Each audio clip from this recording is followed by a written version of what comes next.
Good morning, Jamie. How are you? Very good, Jack. The sun is shining. It's fresh. The Open's approaching. The trees have been falling down up north. It's been that windy. Oh, really? It's been very treacherous, I must say. The Open is coming. Yeah, you can tell it's happening then, can't you? Next week, this is our first week of the Open, and we wanted to just give a bit more of an overview of the kind of plan during the Open, how programming is going to roll, just so everyone's super clear. Let's go first into the organisation of the week, and then last time we spoke about this as well, you also, kind of said how the programming will pretty much look week to week once movements are kind of ticked off as well. So we'll go into a little bit of that after. But let's go into the organisation of the week first. So just very briefly before we go into detail, Monday to Wednesday will look pretty similar to what it has been. So I'm going to kind of make sure we go into detail about that after, but let's kind of leave that for now. Thursday, again, will look pretty similar. There'll be a recovery piece, but again, can be pushed hard if people feel like they want to and they're not too bothered about the Open. So let's get stuck into Friday, Saturday, and what the plan is. Yeah. Take it away. Do you want me to roll? Yeah, go on. So one of the things that we've done, and we're trialing this, I've never done this before, so guys, keep talking to us on this, is we're going to provide workouts throughout the whole week. So like Jack's already mentioned, Monday through Thursday, he's mentioned briefly where we're going to be at. Normally on a Friday and a Saturday, it'd end up being blank depending on the Open workouts, but we've put training in so then you guys can plan ahead, looking at logistics for your classes if you're not running the Open workouts within your mainstream classes. So we've tried to use movements that potentially won't come up. We put running in there, we put rowing and wall balls in there for across a couple of the days, because we know that 9 times out of 10, then they're definitely not. We may see a shuttle run. That's probably the only thing that we've never seen that could feasibly happen where you use your legs. But how we've put it in is that they are interchangeable. So if you, on the Thursday, there is a tab where we've kind of gone into more detail about the specifics of switching over days if you need to.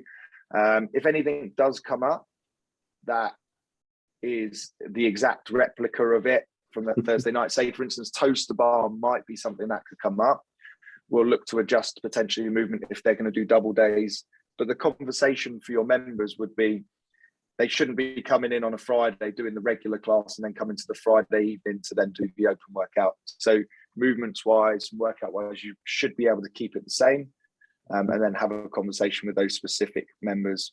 Sunday wise, it ends up being another Sunday mover. We put it in as a partner workout as well to kind of allow people to deload, have a bit of a laugh, because it is for everybody, owners, coaches, members who are putting a bit of their lifeline on it, a very stressful period of time. So just coming in and trying to chill and move and kind of debrief themselves after maybe doing something that they were struggling with. One of your members, you said already, kind of, pulled you up on the will training look different for next week with the Open, because obviously members are starting to get a little bit anxious that it is coming up. I think just settling the nerves of members as well, saying don't worry about it too much. Earlier on in the week there will be a couple of intense pieces. You'll probably notice during the Open more that the volume is a little bit less than what it has been before this kind of phase of training through the Open as well. So naturally people should feel a little bit fresher. What I would say is, just going into the Monday to the Wednesday, you can see there's a couple of sessions where you're going to get a good dose of intensity. Like I said, it's important, I'd say on the Wednesday in particular though, to make sure that members do push really hard in that session to get the heart rate as high as possible. and really just kind of boost the stroke volume if they do want to do the open, and they are doing the open on the Friday, because that dose of intensity is just going to make sure that they're still ready, things are still ticking over, ready for the open workout later in the week. Definitely. A good thing to add to that is a lot of members will be scared about that intensity.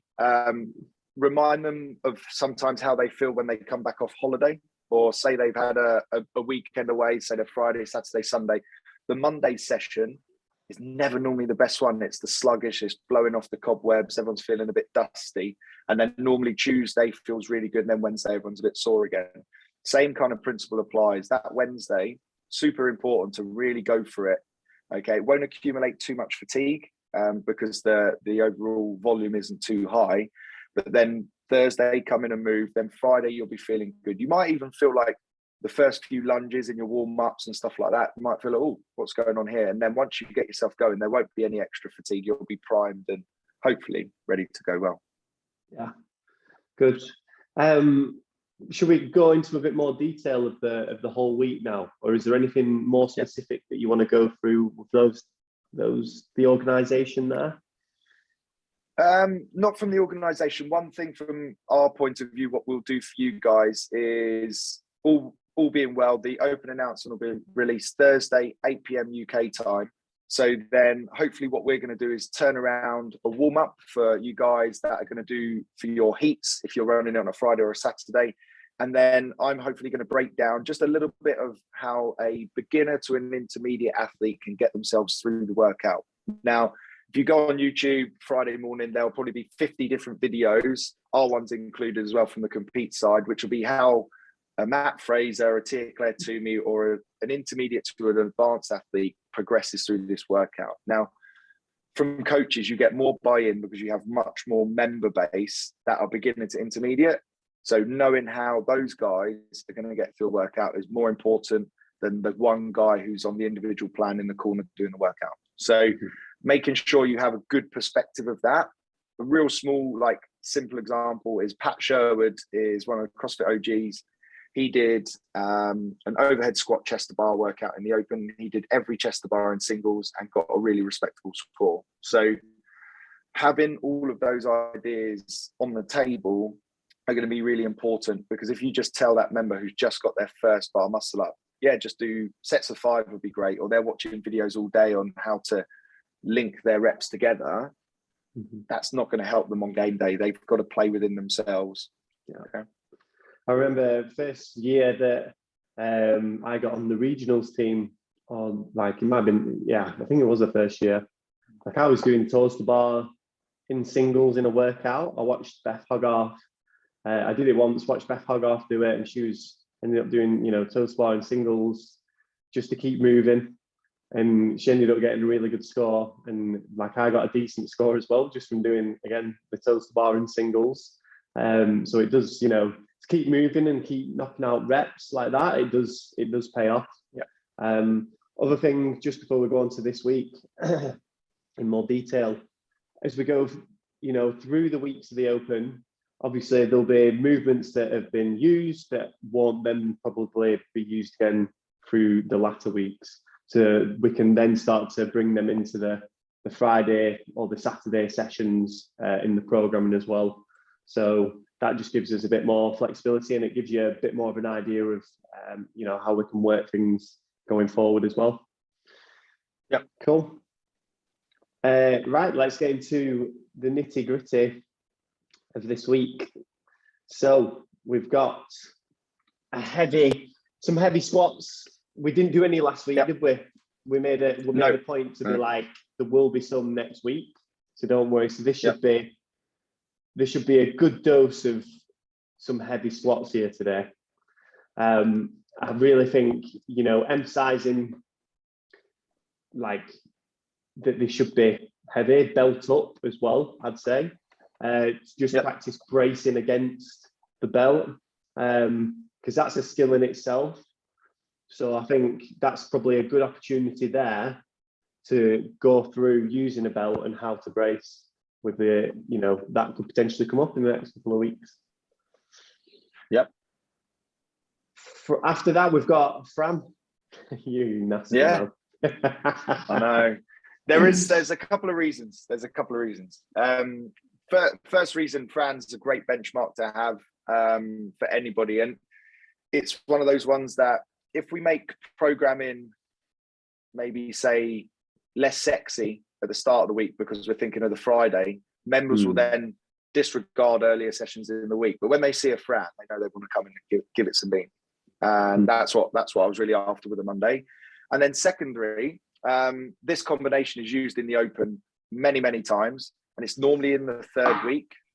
So if I've played my cards right, you guys will get to practice something that could come up in a couple of weeks' time, but then it's still quite fresh in your memory. I know it's going to be an uncomfortable memory for some, but it's going to set good expectations for members. So if they haven't done any kind of thruster chest to bar workout in the last 6 months, which they will have done because we've programmed it, they won't have a good perspective of, shall I break up those thrusters, or how do I break up my pull-ups? So it's a good example, good bit of practice, kind of thinking further down the line. Unfortunately, knowing my luck, it'll be the first workout on Friday, and everyone will have been like, Jamie programmed thrusters and pull-ups 2 weeks in a row, or two times in a week. So we'll see. Yeah. It's good, like you said, it's good to be able to refer back to a workout, especially when it's a little bit more fresh in your memory, and how it felt. And obviously, say you do Fran in 4 minutes, you've got a good guide as to, if they decide to do 27, 21, 15, 9 as an example, it's like, right, I know I can do 21 pull-ups at 42 and a half unbroken, but it was a stretch. So it's probably a good idea to maybe break up the 27 into, 2 sets as an example. So yeah, referring, it'll be good. It'll be good if it comes up in week 3 or a similar combination. It'll give you a good guide as to, how that will feel. Cool. Also, we've got the feels of the workout in there, red line, and then obviously for the heavy work, loads of load. Yeah, loads of load. That's how I wanted to. It's a London thing. Loads of load. I would have put it with a Z. That's it. Cool. On Tuesday, we've got some more higher skill movements thrown in there. What are your thoughts on these ones, Jamie? Yeah, so as we're kind of getting very close, we're basically in season now. If we flash ourselves back month upon month, we've been building to kind of this point where we want to blend all of our skills that we've learned and our capacities that we've developed. If for some of the newer people on the plan, we would work a lot of these in isolation in earlier parts of the season to kind of pick up the weak areas. Now it's a good chance for those members that have got those higher skill movements or are pushing for those higher skill movements. Can you do them under fatigue? And we've got some really 2 so simple triplets that will be kind of straight out of the CrossFit handbook of movements, like box jump overs, sit-ups, some burpees to a touch, some air squats. You think, cool, there's no excuses on those, but it's how and we've called this for a feel ride in the line. How fast can you do those movements without it negatively affecting those gymnastics move? I think the other idea of this workout is you want to try and obviously you want to be able to keep moving as much as possible or for the whole time. So picking the amount of reps that you can do for the bar muscle ups and the strict muscle ups will be key. I think if you can do bar muscle ups as an example, or in singles, it's a good opportunity there to practice linking reps. So just take this thing out of the workout a little bit, attempt a second rep, but if you miss it, I would carry on doing the workout. So for example, say you can say you manage to link the first 2 reps of the bar muscle ups in your first round, you come round to the second round, you manage to do it again, third round, you go for the second rep, but you don't get it. I would carry on from there, just so you're getting a little bit of a workout. Because especially like Jamie said, we're in season now. We want to be practicing, exactly how that workout would, be feeling. So yeah, picking reps, I'd say is a good point to be getting across there. Yeah. I think the other one is we strict handstand push-ups. With that now, again, with us now being in season, at this point now, you've either got strict handstand push-ups or you haven't. Is kind of it's just the fact of the matter. So rather than doing piked handstand push-ups or anything like that, I would again suggest for this workout, if you haven't got strict handstand push-ups, I will probably look maybe towards kipping, because again, they're probably a little bit more likely to come up during the open potentially. So again, that would be my advice on that one as well. Definitely. And there's a good opportunity kind of from a coaching perspective to look at those two movements, the muscle up and the kipping handstand push up, because there is a good amount of time kind of within the session. The kipping handstand push ups, like we've spoken about many times, it's one of those ones that you keep as a skill that people develop, and then they don't necessarily accumulate huge amounts of volume in. It's like develop good strict, and then 9 times out of 10 you'll be able to kip. So yeah, just giving people that feeling of being upside down is a great way to kind of boost confidence. I mean, if you're lucky enough in the gym to go and take boxes, so people can then train to that standard, that's good. Like I know at Blitz we've got one like box taped on a mat. I always try to kind of make sure I'm there, so then if it does come up, my standard is close-ish. Obviously, I'm never always putting the line on the wall, but it's a good enough standard to kind of work within. Yeah, good. And like you said, we've done them movements at the back end of last year in the EMOMs, and because we're in season now, blending them with other exercises is, it's very important to do, because that's how they're going to be in workouts. So like I said, that's why it's important that you drop the reps rather than keeping it to 3 bar muscle ups and then not, doing minimal rounds. We want to kind of keep, flowing through it. Cool. On to Wednesday. Some clean and jerk work.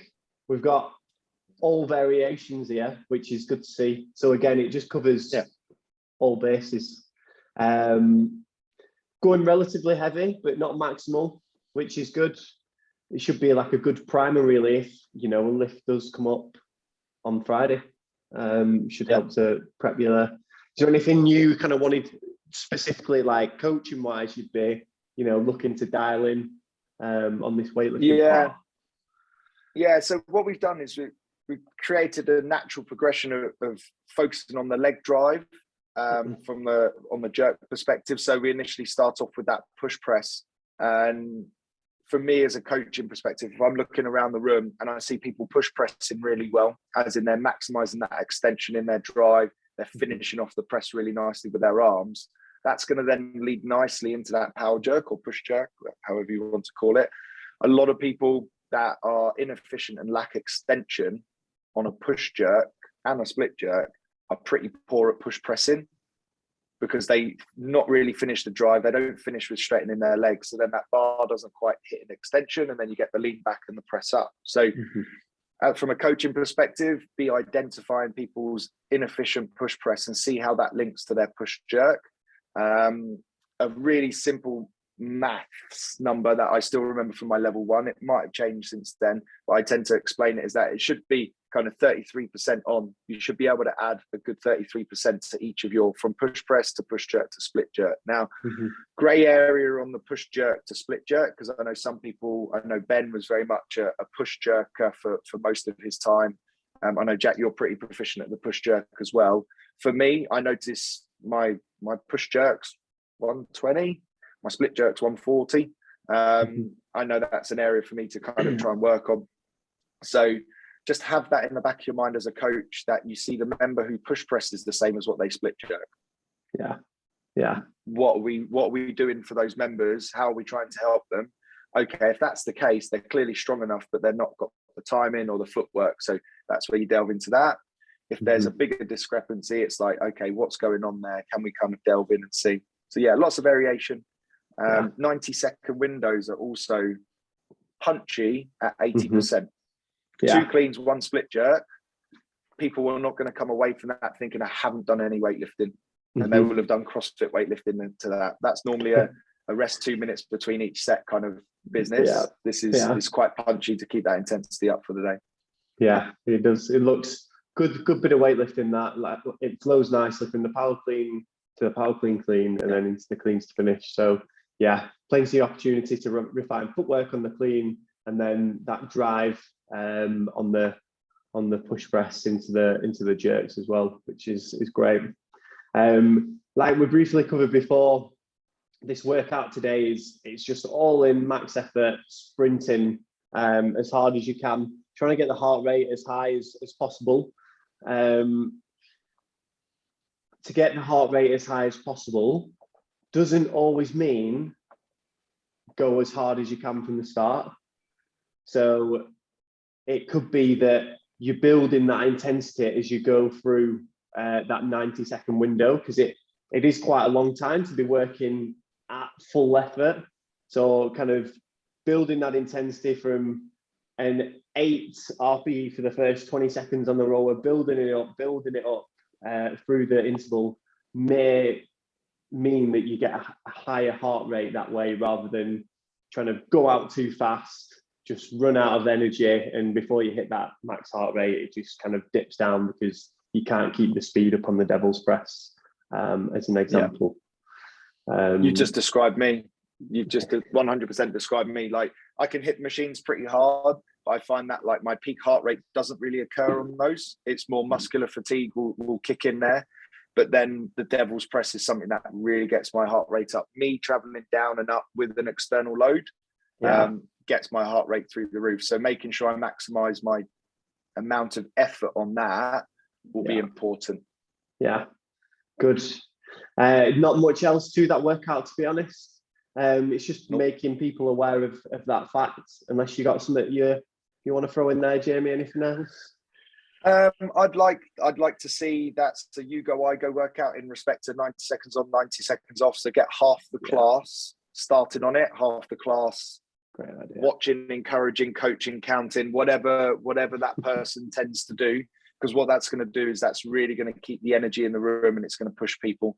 There's no hiding space. Everyone, my favorite thing is when I walk towards someone and they're on a machine, you can hear the machine going faster.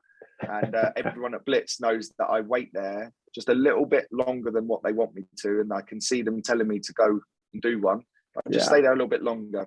So same kind of thing. If you've got someone just on your left or your right shoulder looking at your monitor, you'll push a bit harder than what you would do if the coach is on the other side of the room. Yeah, very true. Good. On to Thursday. So a long 30-minute piece, moving and grooving. Like Jamie said, there's movements that are in there that, like running, for example, like side lunges that, you just know aren't going to come up in the open. So this is a good kind of activation piece with the lunges. It's going to keep a good amount of tension, mobility, and then tension in the hips. And then we've got a little bit of pushing work. Again, good for getting a bit of tension in the chest if burpees come up, and same for the V-ups and the core. So it's just keeping a good amount of tension everywhere, but also, they're all movements that help keep a good range of motion as well. So we're kind of ticking both bases there, really. Yeah, definitely kept the rep schemes nice and low, so then you don't accumulate too much in one period of time. So like you're coming from your run, that's 45 seconds to a minute, nice and cruisy. Start from wherever you get into the door, just walk in, lunge around the room. That's going to be 30 seconds to 40 seconds, and everything should happen quite fluidly. Make sure you're taking on fluids throughout the session. It's nothing that should be so intense that you can't be drinking water while you're doing it. I could go into so much detail about hydration, and if you think you're drinking on a Thursday for the Friday, you can't rectify a poor diet Monday through Thursday and expect like a good breakfast on a Friday to fix that. It's same kind of things that are good habits throughout. Whatever you're doing the day before will have a positive or a negative impact on what you do the day after. Awesome. Really, really great point to touch on that, to be honest. Just making sure, hydration, nutrition, definitely two things that most people can probably control. Maybe not sleep if you've got any little ones, but yeah, control what you can, to give you the best chance going into the Open. The sessions for Friday, the alternative sessions. So like you touched on before, we use movements that, again, just aren't going to come up or are very unlikely to come up in the Open. So to kick off Friday, we've got some good strength work and, again, core work mixed through. So either way, if you're doing the Open workout on a Saturday, great little primer again on the Friday to help, probably prep you for what's coming up. Anything you want to add with regards to organisation of workouts? So say it is, so for example, say the gym's doing the Open workout on the Saturday, but it has dumbbell front squats in, and obviously dumbbell squat cleans are in on that Friday workout. Would you decide to change that? Would you keep that the same? Would you swap it for the workout on Saturday maybe? What would you do there? We'd probably give them alternatives. Yes. But yeah, go on. Yeah, I was going to say, it depends. I'm going to put my politician hat on there. I'd certainly keep the first piece the same. So the strict work and the farmers work. But again, just having an overarching view on, if I want to hit this on the Saturday, I just want to make sure that I'm going through the motions. I'm moving really well, getting everything set up. Might even use some bands if I find that 5 to 8 would make me quite sore and quite tired, if I could do them with my body weight. Going into the workout, I would use it like kind of 15 minutes of just moving and breathing. If you've got any kind of hanging off of the pull-up bar on the Saturday workout, so toes to bar, chest to bar, muscle up, I would say maybe look at either reducing the number of reps that you do on that gymnastics movement, like a toes to bar, or it could even possibly be 20 really good controlled kip swings. Everyone's done that kind of session where their hands are super sore because they haven't used them for a bit. I always find that, for instance, earlier in the week, we had ring muscle ups on the Monday, and then we had some gymnastics on the blends on the Tuesday, or Tuesday to Wednesday. A lot of people were like, oh, I think I might struggle on the Wednesday, but their chest to bar pull-ups were much better after a couple of consistent days of just hanging off of that pull-up bar. So there's an option there. It is really dependent on the individual. If you've got a newer member, you may want to take them off and give them some V-ups. Dumbbell-wise, again, switch out the movement. I know we've got wall balls on the Saturday, but we could maybe look at a med ball clean. But what we'll do on that Thursday, if anything comes up that's glaringly contradictory, we'll provide some alternative comments for you guys to kind of go in. And don't be afraid to ask us as well. If there's anything that you feel like I don't want to do twice, or you feel like your members will lack from, let us know. Yeah, definitely. Good. I feel like, that's an important point. If you're unsure about anything, just drop us a message, because we'll answer any worries that you might have, or you might even put across a good point that it's actually probably not a good idea to potentially do that, or whatever else. So happy to take any questions from you guys on board. Saturday's weightlifting, similar vibe to Wednesday. Again, building up pretty heavy, up to 85%, but not maxing out. We just want to be hitting good, consistent reps all the way through this weightlifting piece again. But again, 85% is still going to feel pretty heavy. So we should be making sure that we are getting that stimulus, load to load, when we are doing that weightlifting piece there. I think a good one, again, to emphasize is footwork.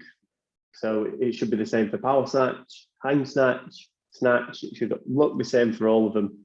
I know from doing the snatch workshop on Saturday, I was surprised by the amount of people that, when they started, actually struggled to move the feet out, and just kind of almost kept them in the same position. For guys, it tended to be because they were quite tight in the reductors and in the hips. So I think if you're identifying that in some of your members, I would give them a little bit of extra work, mobility work, so that if they ever get there early before like a snatch, squat or clean class, that they can just do those extra little bits, and that will help them going forward on the snatch work.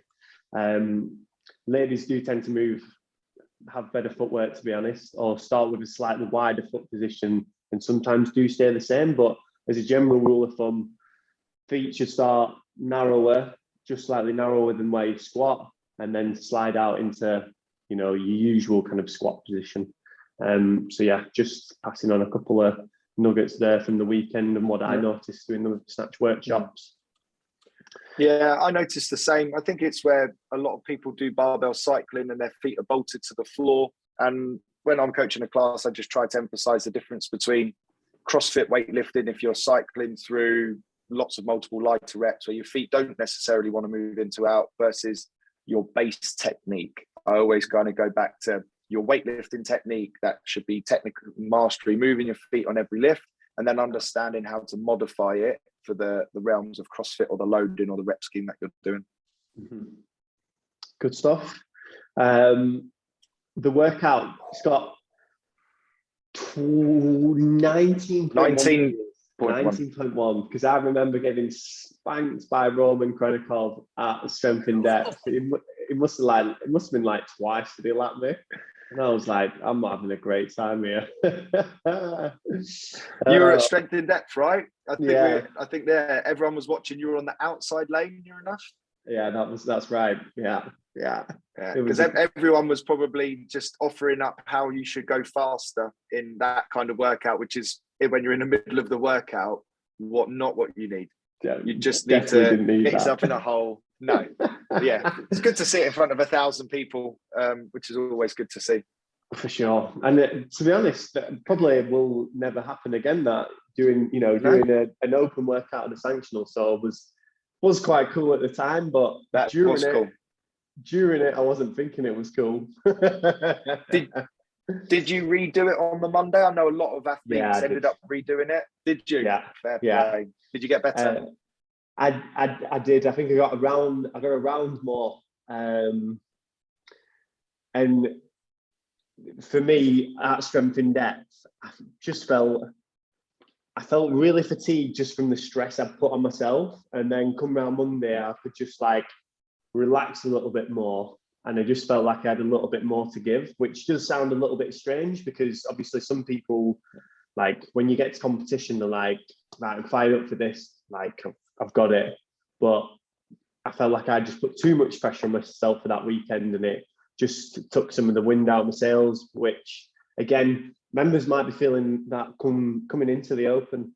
And it's just reassuring them that there's no pressure. Be excited to see where you're at, and curious as to what, where you can get to, what you can do. That's something I really emphasize with my individual athletes, as well as the guys in the program as well. So, yeah, cool. Sunday, to wrap it up. Partner Jackie Kinder. Partner Jackie Kinder. Well, firstly, it's the person who invented this style of workout was Holly at Tio. I coached this the other day. It was an individual version, so it was half of everything. So it's basically an out and back Jackie. But I've put it in pairs. And one of the things I've emphasized is slightly longer periods on the machines and the rep schemes. So it reduces the overall intensity. If we looked at this and just took it as an individual workout, and that's why these videos are great, because it can talk about the context of the whole week. Pull that workout on its own to get the fastest time, you absolutely belt it from the start. You're doing 30 to 40-second efforts on the rower, you're hitting quick sets on the thrusters, you're pulling that bar down. You're possibly, if you've got two really good experienced athletes, 30 pull-ups each unbroken. What we're looking at here is it's a day to kind of refresh, good quality movements, getting yourself going through very similar similar movement patterns as what we've been doing previously. So yeah, just take a little bit longer, have some fun, if people are a bit squatted out, so say for instance the open workout comes up Friday, there's a bit of squatting, we've had rowing and wall balls the day before, switch it to a push press. We've put that in the notes for if you can't squat, if you can't go overhead, we can go front squatting or push pressing. Have people play around with it and kind of see how they go. Good opportunity to work pull-ups. We don't normally put kipping pull-ups in on a Sunday. We normally have a bit of active moving. But yeah, good opportunity to kind of keep those movements dialed in as well. Yeah, definitely. I think especially with empty bar thrusters, people, it creases a lot of people because they can't rest it, you know, they don't have a good enough front rack for it to rest on the shoulders. They end up pulling it off the shoulders, and then they're getting really pumped in their arms, and then they've got to put the bar down because their arms are just really pumped. So after the warm up, I do a little bit of an extended front rack warm up as well. Just so, like I say, and emphasize that if the bar's resting on your shoulders, it means like that your arms can just relax that little bit more, and they're less likely to get pumped. So yeah. Anything else you want to add for this day, for this week, for anything else in general? No, I think we've covered most.